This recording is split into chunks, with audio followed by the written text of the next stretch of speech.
Hello. My name is Egils Rupenheits. I'm ESET Latvia IT technology consultant. And today with me is Righard. Righard, can you introduce yourself and tell a little bit about yourself? Sure. My name is Righard Zwienenberg, a senior research fellow at ESET. This is my 36th year in the industry. So yeah, I did start in 1988. That means I'm an old guy.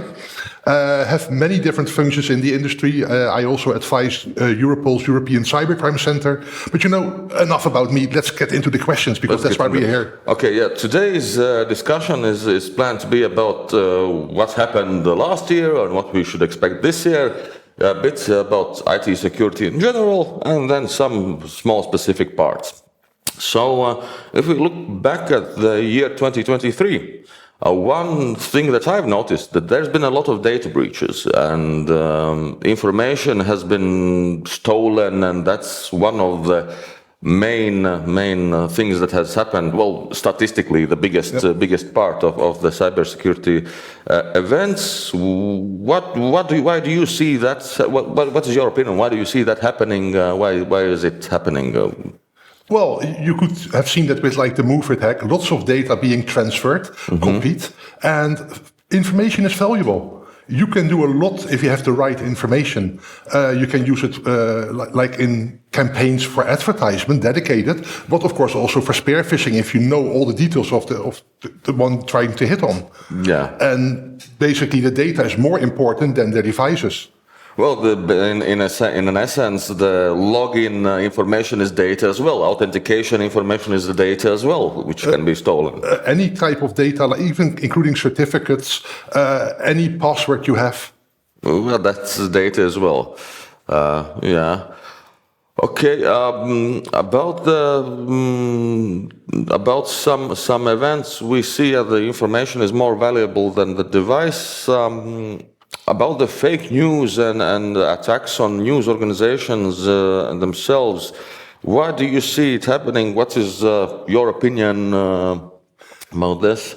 Yeah, so fake news is always a big problem because it is disturbing for the people seeing it. But now, if I would put something out there which is fake news, people don't know me, it's not trusted, they will take it with some skepticism. But now if I hack like the National Press Agency and then I put out an alert with the same fake news, but it is coming from the press agency you trust, that is way more valuable for me as an attacker because people will start to believe that and maybe panicking. Yeah, to create mass psychosis and stuff like that. Yeah. People are vulnerable beings that can be vulnerable even in the mindset with reading these kind of news. Yeah. What else about the last year is something important? Is there some big events which you would like to mention about the last year? What has happened? And well, we can actually sum it up in one word. ChatGPT. ChatGPT. Well, yeah, the ChatGPT is one of the biggest things we heard last year. That's right. How do you see the use of it? Is it good? Is it bad? Can it be judged in those kind of terms? It's both good and bad. It depends completely on the implementation and the data gathering. It's a large language model. If you feed the model with like faulty data, of course, the output will also be faulty. Yeah, there are all those biases which we can enter even without knowing, that as well. Yeah, and also, should we really trust the large language models? I actually ask ChatGPT every month, who is Righard Zwienenberg? And the very first time it actually replied to me, it said Richard. It changed my name into a C and it's spelled with a G. Yeah. Like if I would not know how to spell my own name. Okay. Yeah, and does the answer of that question changes over time? Or? It does. So the funny thing is, because ChatGPT suddenly stopped like using third-party websites, so it should have forgotten about me, and it says it doesn't know anything about me. But if I keep asking the same question in the same session, suddenly it remembers me. Oh, so historical data in some kind of way. Yeah. Okay, that's nice thing to look at. Yeah. What else about the last year? New fake news, ChatGPT, data breaches. Yeah, many data breaches. were there, and lots of data is exposed now, and of course misused by the criminals. Yeah, and in the data breaches as well, you can see a lot of accounts hacking, stolen accounts, and then they're becoming fake accounts with a real history, which gives those accounts more credibility, and that's that part. Yeah. Do you have any comments about that, maybe? Well, imagine like you as a trustworthy person, and you do the webinars here, and people trust you. Now, if that's your choice if you want to trust me, Well, I'm sitting safely next to you, but if I would actually take over your account and people really trust you, but I'm starting to put out fake news, fake warnings, whatever dirty video. You never know. It may be a fake video. Nowadays, the fake videos. You don't know. But then people will say, wait a minute, it's this guy that I trust that puts this online. Like, what is happening here? Well, it was not really you. Yeah. So this spreading of information to get the result of actions, in a sense, or in a result in a mindset as well. The mindset of the people, because their initial mindset is they trust what you write or put online. And suddenly what you put online is not trusted anymore. But it wasn't you who did that. Because of course, it's just my name and my face on it, you know. That's the thing, Okay. So that's in a nutshell about the last year's things. About the information, if we continue on a false news, fake news and information, we can touch. We see that in the modern warfare, information is widely used. When Russia attacked Ukraine, day beforehand and even weeks beforehand, there was cyber attacks. That was the year before even. But in the modern warfare, we can see that war in the field of information, in the zone of information, and how do you see this warfare tool of warfare, and how important is it in warfare? And let's expand into this as information as a tool in war times. Yeah, so the general sense is that if two parties are fighting, most likely both are to blame. But of course, they all have their own truth. And what is the truth? It's difficult to tell you which news do you really trust. And misinformation is very valuable for the attacker. And it may upset people, and people may start to believe the wrong things. And that is when people's minds are basically controlled. Yeah. Well, in history, there has been even like leaflets thrown from planes like that. Yeah. Nowadays, when the information is information channels are different, and on phones, on websites, and that changes. Yeah, well.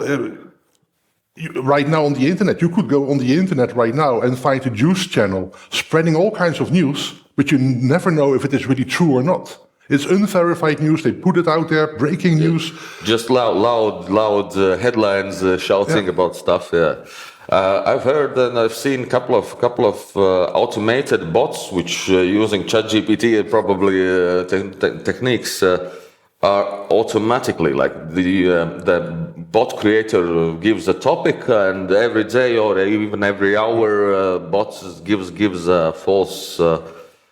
false fake news, let's say it like that, and of course the next action is for bot networks to promote this.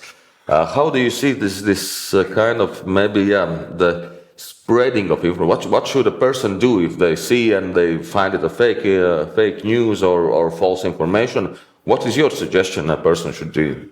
Well, first of all, when it is really disturbing news, verify it before you start to believe it. Yeah, of course. Because without that, I mean, if you start to believe everything that is written anywhere in the world, that will be difficult, because most of it is also contradicting. Yeah, but in that case, there's a saying that history is written by the winners, and in that case, they even what can we trust in that sense? Well, history is written by the one winning. But I mean, we don't have to go that far back. Like in the Second World War, everything in Nazi Germany was true. What was written by the Nazis, but of course, in retrospect, it was not true. Yeah. Well, that is quite the similar as the fake news today. That's a good comparison in a way. Yeah. Okay. About the trusted information, every country, most of the countries, maybe not every, I'm not have that statistic, but have these. In Latvia, have CERT organization which keeps this. I don't know, knowledge keeps the torch of cybersecurity in the country. That's, I think, as a one source where we can trust the information which comes about the awarenesses. And how do you think these governmental institutions that care about the cybersecurity, can those be trusted? And are there cases where we shouldn't trust even them? Well, can we trust them? The basis is, of course, we should trust them. And I'm here now in Latvia, and actually I was at a meeting yesterday, a conference with Latvia CERT, and they are really talented people, really staying on top of the news, the cyber news, of course, and making sure that you are here in Latvia like cyber safe. But of course, it's in the eye of the beholder. We don't know what attacks are coming or if they're already happening. Yeah, usually cyber attack starts like weeks or months before the action taken. Yes, or years before. Sometimes even years. If we just go back to the Ukraine war, like 2 and 3 years before the war there started, the power went out on Christmas. Yeah. And by now we know, of course, that was initiated. It was maybe a trial. Let's see if we can hit the critical infrastructure. And only 2 years later, the war starts. So we don't know here in Latvia, for instance, what will happen. But I do know that talking to the people from the national CERT here, the Latvia CERT, they are really prepared and preparing by getting themselves up to date. Yeah, and thinking about the redundancies in that case, even if you think a system is safe, you need the redundancy just in case it fails. In that case, okay. About the warfare, we can move on maybe to the critical infrastructure. You mentioned the electricity cyber attack, which takes down the electricity network, and so yeah, with no electricity, other tools, if you don't have a generator, don't work, and even if you have a generator, you don't have maybe access to the internet, to the cloud, and stuff like that. So what's else without electricity should be considered critical infrastructure? Well, not only, of course, everybody understands water, maybe gasoline, but even nowadays, telecommunication. If you see back to the Ukrainian war, sadly we have to refer to it a lot, but a lot is happening there. I think it should be referred to, maybe in a sense not to get used to it and not to forget it. And to learn from it as well. Where, of course, one of the Ukrainian telecom providers was put down, hacked, and they had to shut down the network, where the air raid missile alerts also were sent to the cell phones. So people were not getting the alerts anymore that missiles were coming. Yeah. So that's a risk for the human life, and then that can. Yeah, but suddenly you can say telecommunication became a part of the critical infrastructure. Yeah.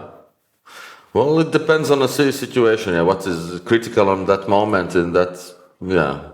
Yeah. Well, it's what is critical for you. Besides what is critical in general purpose, like, water, you need water, but in this case, telecom providers are critical for you because they warn, through their systems, you get warned. Yeah. Okay, in the systems and war times in general, we can say that the war is one that drives the innovation of technology in a sense. It is definitely speeding it up. Well, yeah. Definitely speeding up. I would personally choose a bit the different phrasing, but okay, let's keep it speeding it up.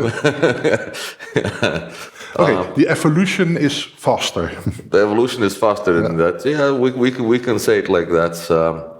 Okay, well, about what else? About the critical infrastructure. There's the NIS2 directive, which comes into play from last year, and now this year in Latvia we have this time limit when it has to be implemented. Well, how do you see this? Well, of course, this is a good thing that we think about the critical infrastructures. But in Latvia, from companies, I've heard that they are worried about the expenses, what new systems, what new people they need to involve in this kind of to comply with with this directive. How do you see it? How do you see it? Is it necessary? Is it problematic? What's your opinion about this? Is it necessary? Definitely. Is it problematic? Yes, that too. It is costing money, but it serves a purpose. Because finally you have to do your risk analysis and you have to make sure that you are ready in case something happens. Mm-hmm. Is it costing money? Definitely. Now imagine that you are you are now a theater owner. Okay. And you have a ticketing system. And the ticketing system goes down, so you cannot sell tickets anymore. That means nobody is coming to your theater. You lose way more money than making sure that you have a backup plan ready. I think I saw a calculation where every euro spent in security is 4 euros saved in the future, something like that. Yeah, and not only because of inflation. Yeah, but in the sense that in the disaster recovery you have to spend a lot more. Yeah, and the good thing is with NIS2 now the companies and the critical infrastructure companies as well, they are forced to do the risk analysis and take preventive measurements to safeguard them against what they can already see. Yeah, what could happen? In my opinion, the companies already should have had something like this. This is just a regulation for those maybe kind of lazy ones, or maybe that's not the best phrasing, but the ones who hasn't done it yet. So this is if we could say a carrot and a stick is the things that moves us forward, then this is the stick that's going to move. Which is much better than a wake-up call, because everybody knows we should have backups. But hey, look at ransomware attacks, they still happen, and it turns out that even professional companies not always do have a backup. And even if they do, there are some cases when they don't test the recovery from the backup, and then that's another situation. Or the backup is on the local network, also encrypted. Yeah, in the ransomware situation, that is a bit of situation that shouldn't have happened in that scenario. Yeah. So bottom line, NIS2 may be inconvenient, but it is necessary, and it will definitely help you to safeguard yourself in the future, or actually to get your network and your complete operation back online. Maybe this is the situation where companies can at last organize this part and have. And by the way, I know that in Latvia, I think in other countries too, this implementation of NIS2 directive has European grants, I think. So for the companies, it's not only you can ask for help. And in Latvia, Ministry of Defense is one of the keepers of this thing. Yeah, you can ask them, and we'll try to get some conversations with them in the future as well about this part. About NIS2, so yeah, it's needed. It's gonna make more safer basic basic services. In a sense, the system of the government as well can be implemented in a way for pensions, for example, the registries of some information. Then NIS guards not only against this electricity, water, but what else? These kind of healthcare. I know that the transportation parts. What else, in your opinion, is the most important? These kind of fields where NIS is most valuable in implementation. Well, NIS, of course, is not the magic bullet. It is only helping you to define where you are vulnerable or maybe vulnerable, and how to safeguard yourself, or at least how to get back online as soon as possible, or how to get back on track. Making sure, for instance, we are really having a critical operation here and we need electricity. Make sure we have a power generator as a backup. Yeah. And then we can continue our business. And this is, of course, not getting you that power generator. You still need to buy that too. Yeah, one is the plan, the other is to implement the plan. Yes. And the whole NIS2, yes, I mean, it's a lot of work to go through it, but at least you know everything about your network, about what can happen. And sometimes it is even as simple as like, oh, right, we have to close the window, otherwise people from the outside can just walk in. Yeah, sometimes it's a couple of those, it's those things which seems like obvious thing, but somehow it's been missed. Okay, if we're talking, we're going into companies. Let's talk a little bit about the company cybersecurity. So, of course, I know that the company needs to have a plan of what they do in the day of X, in the hour of X. When something happens, disaster recovery, how to prevent this. Is there any rules or typical measurements, for example, how much companies should spend on cybersecurity, or is it a part of their worth, or is there any kind of this? There is no formula. That would be like a magic formula. Damn. Yes, and then we would be done, right? Because then it is. But it will be another checkbox, Yes. So if you're like the bakery at the corner here, okay, you may have like a digital cash register, ATM connected to the internet. That is a risk, but of course it is completely different than like the military. Servers that needs to be protected. So that they have to spend much more in NIS2 and the preparation and taking care that when something happens that they can survive. In a sense, for example, if you own a lumberjack company, on the chainsaw you cannot install antivirus, but on the computer where you have this Excel with first of all with accounting stuff, then with, for example, how much trees you have fallen, and how much the cubic meters of wood you have processed. But that part needs to be protected. Yes, but even NIS2 is taking care of that, because if you're running out of gasoline, your chainsaw will not work anymore. So you need to have like at least some spare gasoline somewhere. Yeah. That would be a redundancy plan in a sense, to have a backup gas can. Yes. Yeah. Okay. About the companies, what else we can touch? Well, basically, one other thing I hear talking about, and we are talking about, is education of the people, who work in the company. Well, I see that's the weakest point, because if the company has an IT department, it's their job to think about the security, but there's always a person. So what can you say or suggest about companies, about how to educate or what to do with their workers? Yep. So education is definitely a big part of your security, because sadly the human is the weakest link. And I mean, you can compare that to your house.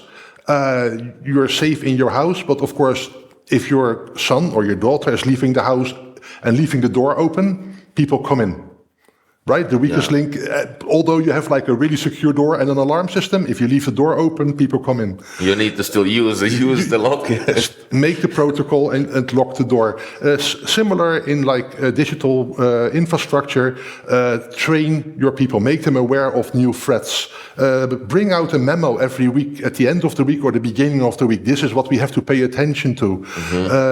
Many ransomware attacks start by somebody ignorantly clicking on a link. Yeah.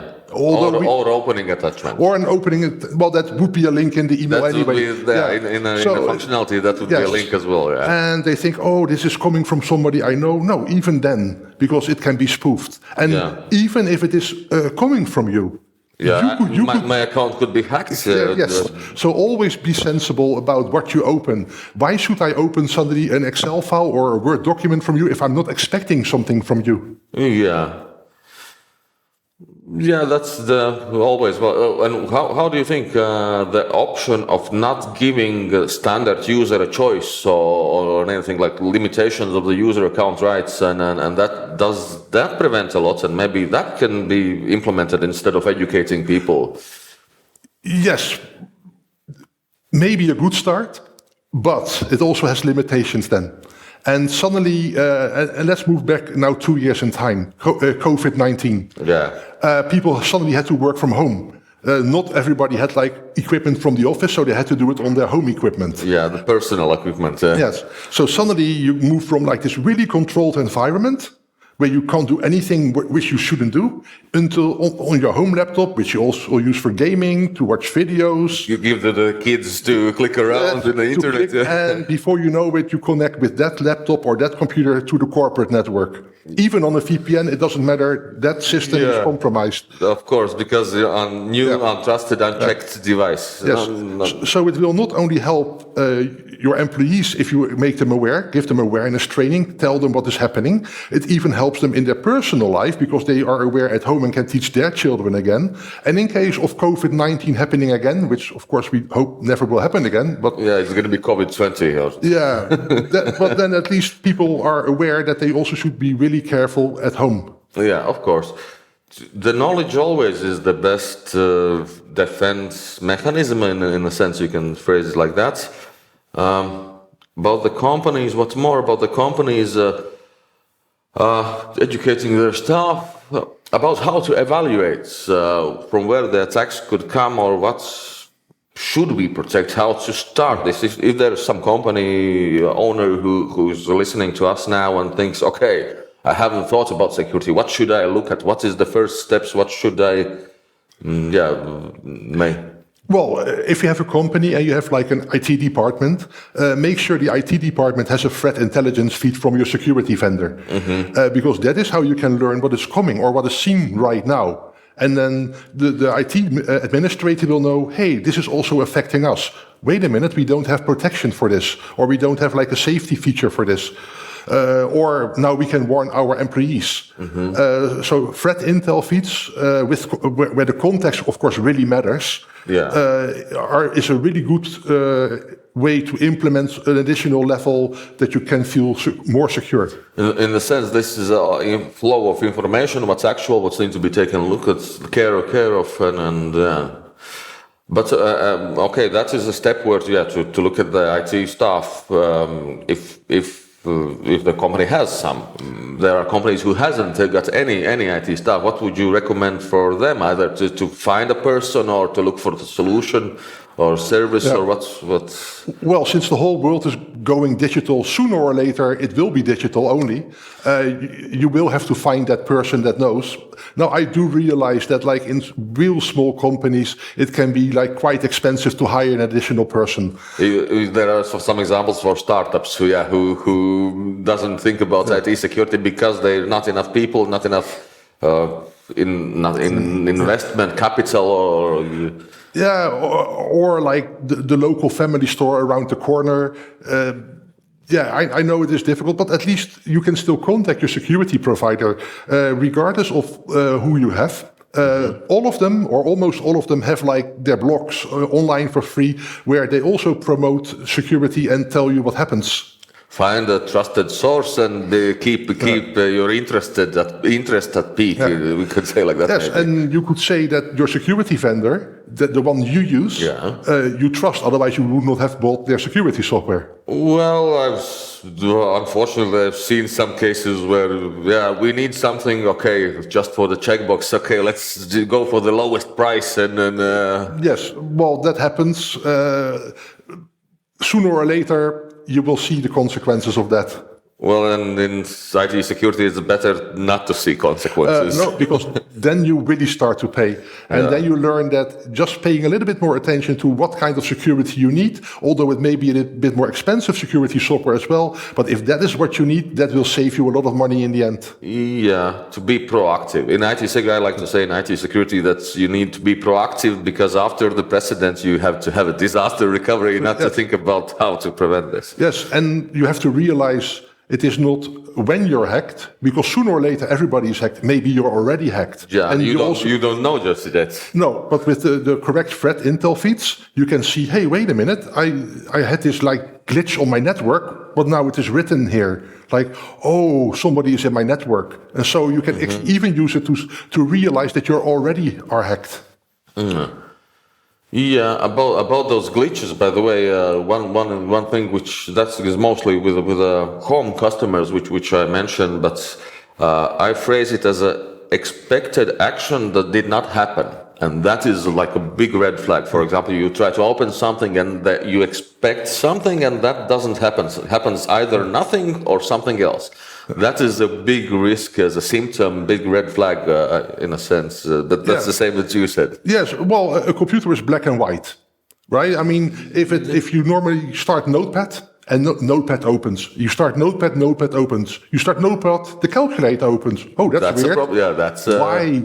No, don't close it down and start Notepad again, because it most likely will open. But why was the calculator started? Yeah, those small precedents, though. One other thing which from where a company can start is some data flow analysis, in a sense. There are some DLP solutions which does that shows where your information is going, because most of the companies doesn't know even about that. True, and actually, to be honest, I read it last week. It was on Twitter, or X, it's called nowadays. Somebody took a picture of his fridge, and he said, "Why is my fridge sending 4 megabytes of data every day to the manufacturer of the fridge?" Because he started to monitor his network, the network flow. Like, why is it sending 4 megabytes of information? Why should a fridge send 4 megabytes of information? Well, it could be like helpful stuff, like checking for firmware updates, or you clicked that I want to allow feedback of my usage of my fridge. Or it can be something malicious. Well, it could be suddenly a part of like a botnet of IoT devices, and sending all kinds of information. Or you are suddenly mass distributing like the next email virus. Yeah, in this case, I agree. The network monitoring is the best way. Usually, any kind of attack, any kind of malicious thing uses network traffic. If there is usually in most cases like 99 point something, I think. And for home users, you know, the modern routers, all of them, they have like a control panel you can log into, the admin panel, and there is some way to see statistics. And you know what you have at home, at least I hope you know what you have at home. And then you can see like, hey, wait a minute, why is this device suddenly sending out so much more information? Hey, this is my laptop. It usually is like 100 megabytes a day, and now it's a gigabyte a day. Yeah, the changes in tendencies. Yes. Yeah. So like, what is my laptop now doing? Of course, if it was just updating it to Windows 23, like a gigabyte. Then you need this traffic. But that is an incident. And if it is continuous, then something else is happening. Yeah.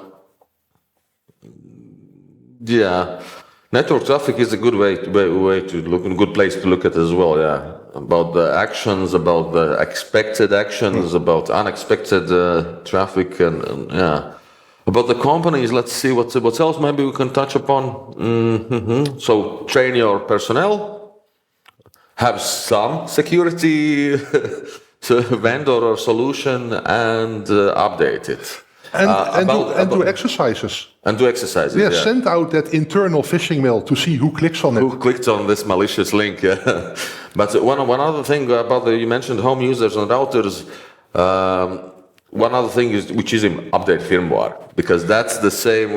That's the mistake I've seen for lots of home users. They buy a device, they turn it on, put it on a shelf, and forget about it. And that's the same. That's in a sense that's as well as a computer. And firmware is an operating system of this small computer which does this specific thing, routes your network traffic and all like that.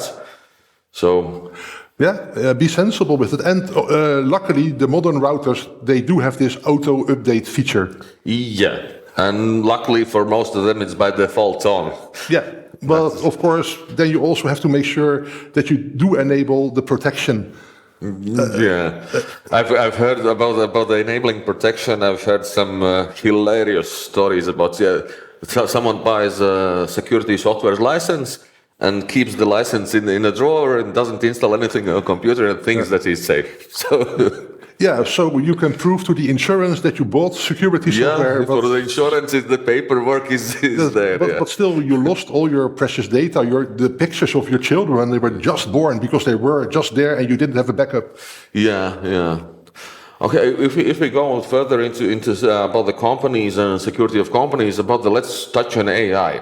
ChatGPT we already talked, but we see this tendency that artificial intelligence is implemented more and more on the cyber criminal side, as well as on the defenders. Let's call it like that. Yeah.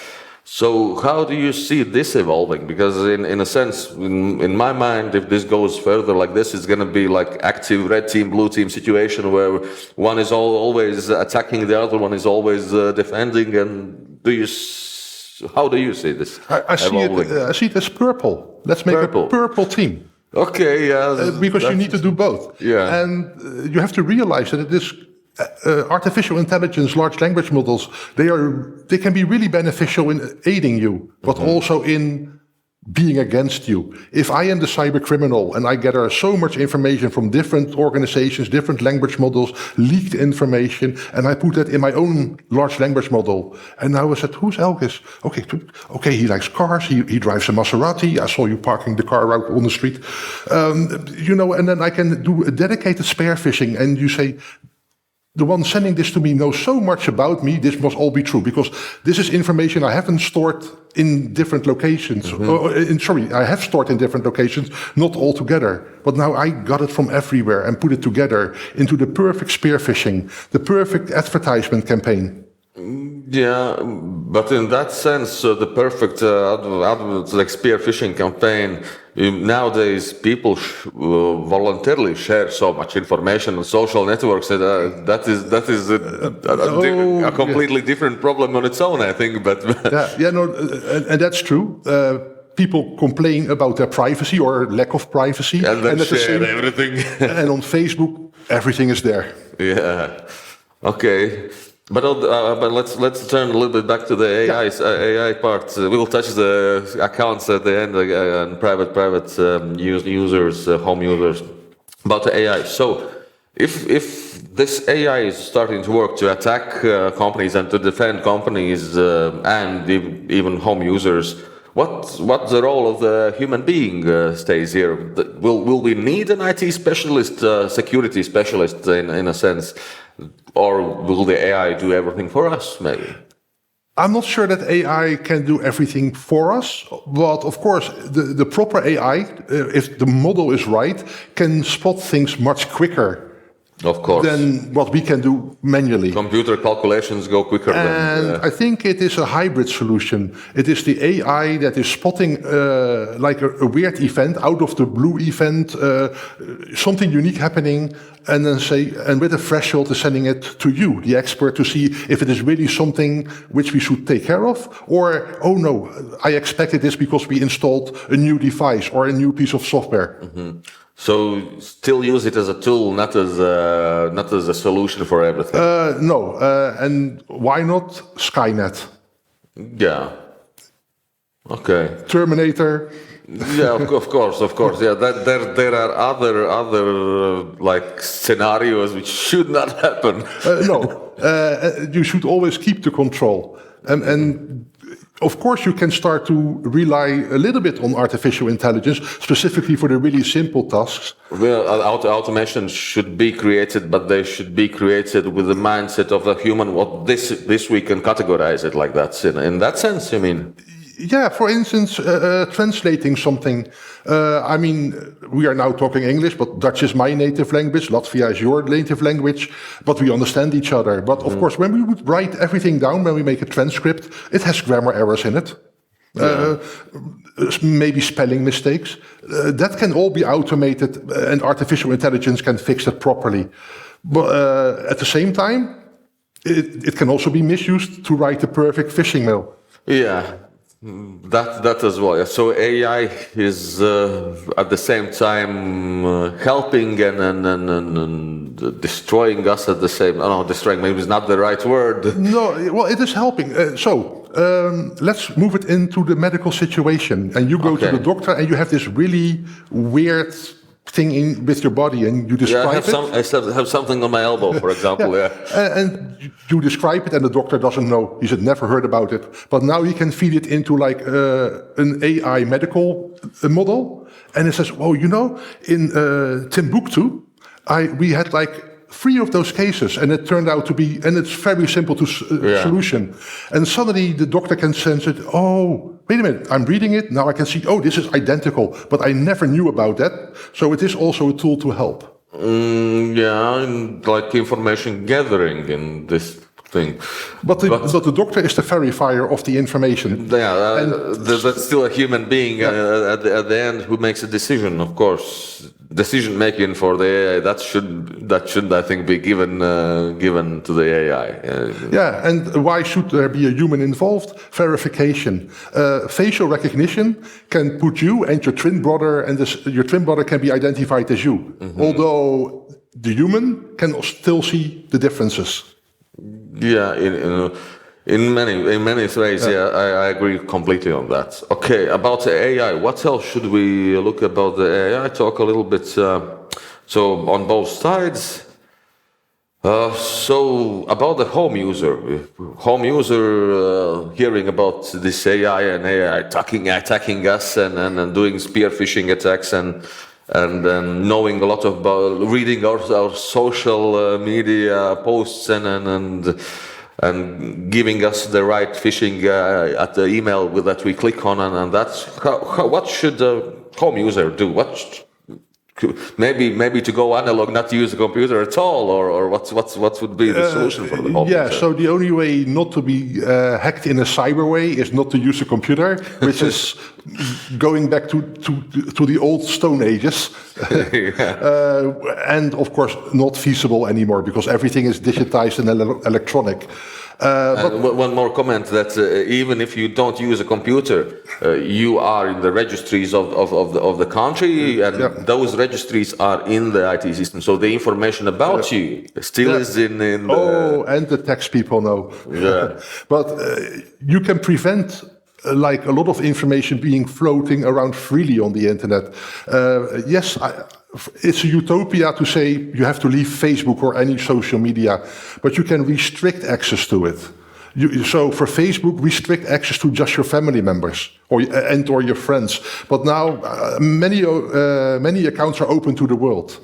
Yes, and when you start to look at my account, it is open for the world. But I don't use Facebook for my private life. I just put business stuff on there. So that is just for me the biggest use of Facebook is it's a big phone book. You can find almost all the people in the world. If you need to find someone and write a message to them, it's a big phone book. Yes, not like 90. Let's say 90.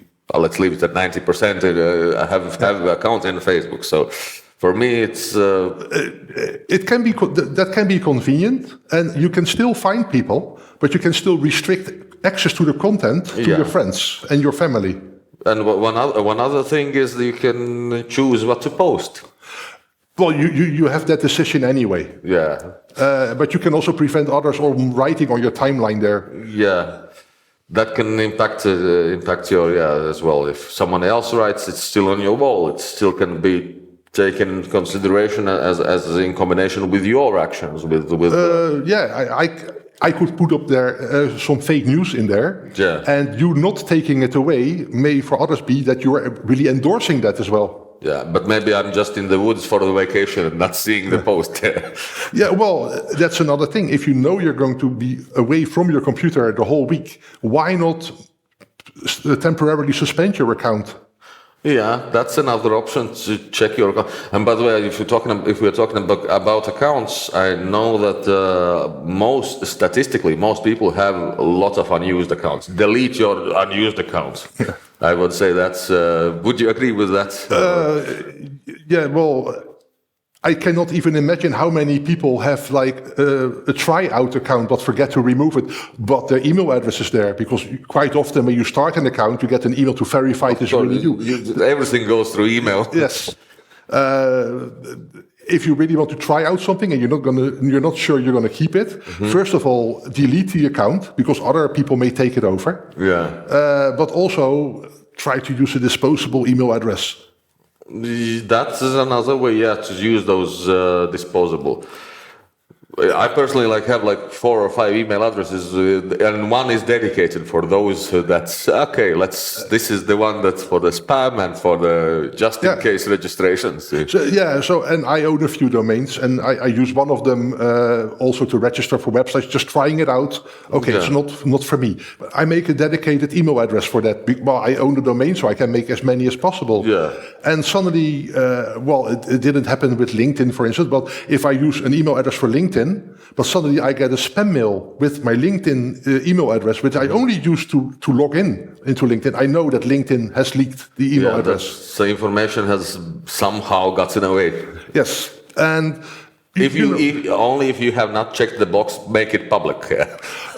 True. I mean, you can still have another email address as public. So I'm now basically meaning the login credentials. The login credentials. And the login credentials and contact information can be 2 different information. Yes. And if you use a disposable address, it's okay. So you can try out whatever you want to try out. You say, okay, this is something I really want to use or need or must have or nice to have. I will keep it. Then you can, in your profile, you can always change the email address. You can change your actual and the email which you're looking daily at, something like that. Okay, well, let's turn to what should we expect in this year. So about prognosis and what can we await in 2024? One thing which is already, it was not even a small step, but a giant leap, and that will continue, is of course AI. But not only the text AI, we can already see pictures, the videos. You mean? And I did a presentation at the APWG in Barcelona, and I made a deepfake of my co-presenter, and he had the closing word. And I told him, you don't have to do anything, I already made it for you. It took me 10 minutes to make. I just want to ask, how much work did it take? Publicly available tools. Of course, I had recordings from him, so I could already clone the voice. But nowadays, in those same social media, you can find pictures, videos. Yes. So it took me 10 minutes to make it. Yeah. And at €0, it was all freely available tools. Free available tools. Did it have a watermark on it, for example? Yes, but there's another free tool to remove it. Not really. Well, maybe yes, but the thing is, I used it in a PowerPoint presentation because we were on the stage. You can cut it out. And I just there was a white background and the watermark, so I just put a white square on top of the watermark again. Yeah. And nobody knew that. It's a workaround. Yes, but even just paying for the software, it is €30 a month. In this case, it's HeyGen I used together with 11 Labs for the voice cloning. HeyGen is taking €30 a month if you take a subscription. For a cyber criminal, that's nothing. That's nothing. That's pennies for cyber criminal. Yeah. Okay, AI, deepfakes. Is there anything else we should worry about in the 2024? We see this really big evolution right now in cyber warfare. So we don't know where it really will end. And we still don't know a lot what happened in the past. I mean, we can go back all the way to 2010 when Stuxnet happened. And only in December last year, so it was less than a month ago, we finally learned actually a Dutch guy was involved in bringing it into the nuclear power plant in Iran. Yeah. And so it took like 14 years before that was finally known. But about what's... Okay, yeah, so we don't know about what's going to happen, and we're going to see like 10 years later. Because it may already have happened, but we don't know. Yeah. What do you see? What do you think about these little computers we are carrying around? This is... I see personally this is as a vulnerability. Okay, I will just show it here. This one here, I don't even know what it... Oh, that's a nice picture. Has more computer power than the space shuttle ever had. Yeah, that's what I know. But this is like a device which holds all of our accounts, all of our pictures. Yes. So I see this is as a vulnerability. Yes, and that is why we have to be sensible what you store on it, and also where you store it. And besides that, talking about accounts, we just did that earlier. always enable multi-factor authentication. That is a must-do. That is a must-do. Because all the breaches so far, the last breaches, like even on Twitter, there was no 2FA involved. Yeah. Two biggest problems is not enabling multi-factor authentication and using the same password for email and the accounts. And all these things. And then people may want to say, oh, but I'm safe because I'm using multi-factor authentication, my phone with my fingerprint. Yeah, but I don't even use my phone as multi-factor authentication if the account is also on the phone. Yeah, so it's the same device. Yeah, so I only use it for accounts that I do not have on my phone. Yeah. Separating these things. Well, I mean, if you have everything on your phone and I would now steal the phone, or you will lose it. Yeah. And I have watched you type in your PIN code or the gesture you make to unlock it, then I have access basically to everything. So I could see maybe your passwords. The one thing which I learned once is that's a good thing that I use a different kind of if the PIN codes are for different functionalities, I use different PIN codes for it. I don't use the same PIN code. For example, I was using now I'm using fingerprints, but I was using the symbol, the line drawing, which is really nice to see because your screen gets greasy and you can follow it. And the person watched one of those of mine, and he needed to look at something. Okay, I gave him my phone, and he was seeing one I do for one functionality, but then when the screen locked, he tried the same combination. I was surprised it didn't work. I said, of course, I use different for different functionalities. That's the same as using different passwords. Different PIN codes for different functionalities. And be careful, because your fingerprint is also, easy, sort of easy. Or your facial recognition. You mean like... Well, yeah, but right now, if they confiscate your phone, you can refuse to give your PIN code. And they can maybe put you into prison, but your data is still safe.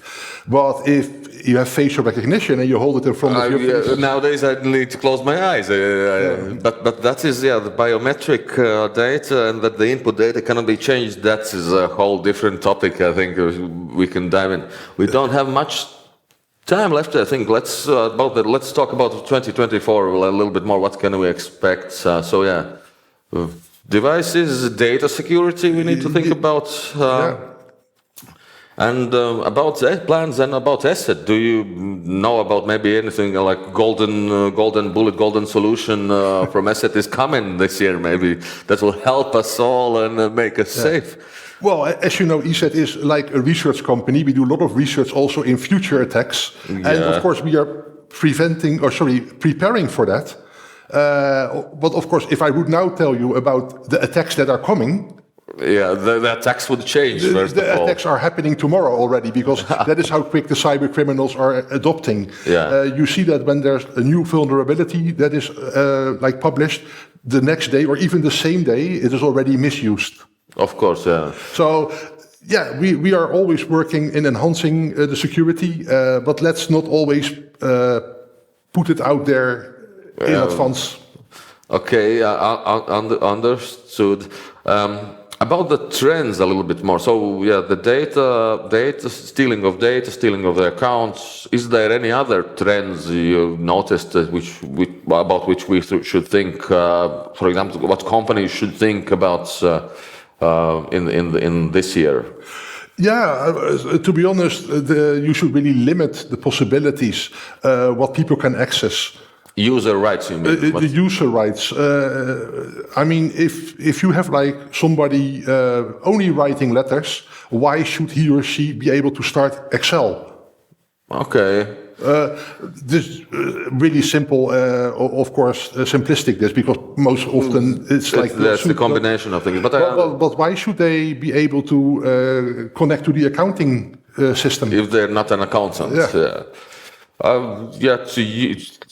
Look at the use cases and assign rights depending on the use case of the person. And all the attacks are getting more evolved. So think about your structures, your infrastructures, your protocols, and maybe you should. And this too can be really handy to follow that. Have the 4 eyes principle, like for really crucial tasks. It is not just me who can do it. We need to be there both. Yeah, just to make sure the principle of 4 eyes, yeah. And it's not even that you verify me, but it's to make sure I don't make an error. Well, I like to say that as well. I'm a human. I can make an error as well. So, anybody can make an error. And there are some people that we have been talked, and they said an opinion. Oh, you're an IT guy. You've probably never been hacked. I've been hacked, and it's been my human error which led to that. Luckily, I put it through and where to hit on the wood or something like that. Yeah. But I've got my accounts back when it happened. But anybody's human, everybody's vulnerable. Yeah, and the same here. I mean, my system once was locked because of a system locker. It was not my work system. It was like a test system. So it's okay. Not so important. But still, I forgot to enable one security feature, which actually was, and then the malware was able to lock my system. Yeah. Well, I just re-image it and I'm done because it is a test system. But one little second of not paying attention. Well, yeah, that's why you need checklists, protocols, which to follow just not to miss some kind of steps, some kind of nuance. Even if not using for example, if you're not using remote work, then restrict RDP protocol, restrict connections from outside. That's like a logical thing to do. What else? I think we touched most of the top. Oh, we can talk about identity. We touched a little bit AI identity and identifying accounts. Accounts profiles, that's in a sense AI identity in the internet. What would you say is the best practice about person's identity on the internet? Is there some steps you need to take? What to do? Well, if we just go back in time when we had HTTP, we now had to move everybody to HTTPS by default. Yeah. And in the old days, it was way difficult to get like a certificate. Yeah. Now you have like free certificates. Yes, certificates is thrown back around. Yeah. So eventually, everybody was trusting when you had a certificate because that was really verified. Mm-hmm. But now, basically, everybody can get a certificate, and you really have to trust the certificate authority then. Yeah. And not every certificate authority can be trusted. We have seen it in the past. They were breached. Criminals were able to get like certificates in company names. Criminal can establish a company and purchase a legitimate certificate, or even steal a legitimate certificate and misuse as well. You cannot just trust on certificates. And the same with e-identity. Can you trust it? Well, you should, because sometimes you cannot prevent using it, for tax purposes or governmental issues. But I mean, it's an evolvement. You have to pay attention to what is happening, and even an e-identity should get stronger and stronger over time. Yeah, follow the news and apply the recommendations in a sense. I'm 57. I saw the whole encryption technology starting, like for the people at home. PGP started as well, and then it was only 64-bit keys. Nowadays, that is your phone is breaking that within a second. That would be nothing. And over time, we had to go to more and more longer keys. So right now, my smallest key I'm using is 4K. Mm-hmm. But that's the key size is just the question of the computing power, in a sense. Yes. And that is maybe one of the things, talking about 24, which is really coming, the quantum computer. Yeah, okay, that would change a lot of things, solve a lot of things, and make a lot of new problems. Lots of new problems. And this year, AI will take a giant leap forward. Quantum computing is already taking a giant leap. Mm-hmm. The only good thing is quantum computers are not regularly available yet. Yet is the key word in that sentence. That's okay. So let's finish. Yeah, we have run out of the time. A couple of minutes already passed, but let's finish about home users. Let's do the last. Like, what's golden rules? I would say update firmware, use multi-factor authentication. Keep your system up to date. Well, yeah, the update will update your devices. Yes. We can put it under that umbrella. Use multi-factor authentication. Verify information which you read. Stay alert. Stay alert. And educate yourself. Educate yourself, and if something happens to you, tell your friends about it. Yeah. Because if you talk about it, people will know about it. And never be afraid to contact your security vendor, because they usually can help you. Yeah, contact vendor. Be when friends with IT guy if you at work, or that's another good option to have, to consult, even to consult what to do. Because usually, yeah, we are not all specialists in the IT. There are people who are more specialized in other fields, and we cannot expect everyone to know everything. And we write a lot about the day-to-day things on our public blog, We Live Security. Most security vendors have like a public blog, so read those, because then you stay up to date. Yeah, read blogs, read CERT in Latvia as well, and yeah, ask your vendor, and keep being informed. Well, I think that's it. Do you have any other parting words for? Well, I mean, I'm happy to be here. Let's say I will be happy to be back next year, so we can have a discussion about what didn't happen. Okay. Because this webinar actually prevented like attacks from happening, and people actually implemented NIS2. Let's hope they implement. Okay, then thank you, Righard, for being here, and I think that's it. Yeah, thank you. Do we have any? If you have any questions, you can write us or yeah, just let us know. But that's it. Yeah. Thank you.